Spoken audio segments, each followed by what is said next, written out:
Hello guys! Magandang buhay! Hapunan naman ang i-prepare ni Inday for today. Nagpunta ako ng isdaan kanina at tilapia ang aking naisipang lutuin. Ayan guys, alam niyo ba kung ano yan? Ginataang tilapia na may mustasa. Ayan guys, i-fried ko muna yung tilapia para pag sinabawan natin ay hindi siya madurog.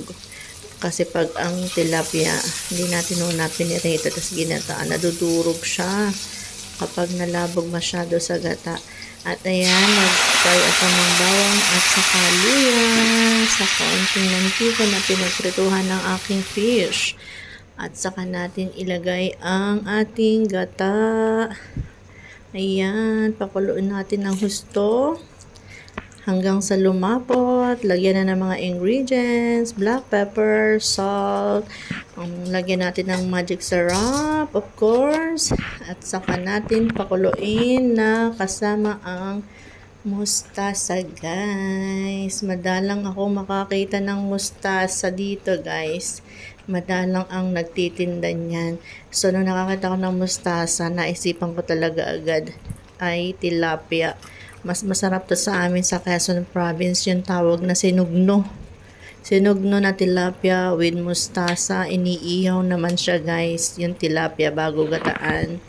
Pero dahil dito wala naman akong ihawan, ayan, prinirito ko na lang siya.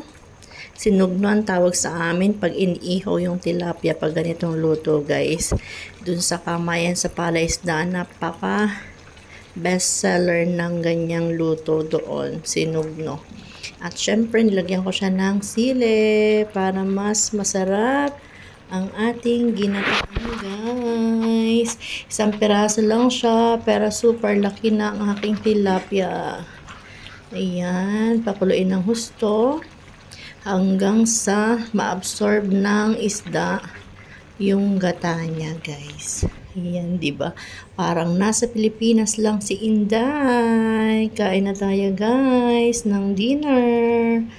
O diba? Busog-lusog na naman si Inday for today. Yummy tilapia with mustasa. Kain tayo. Let's go. Happy tummy.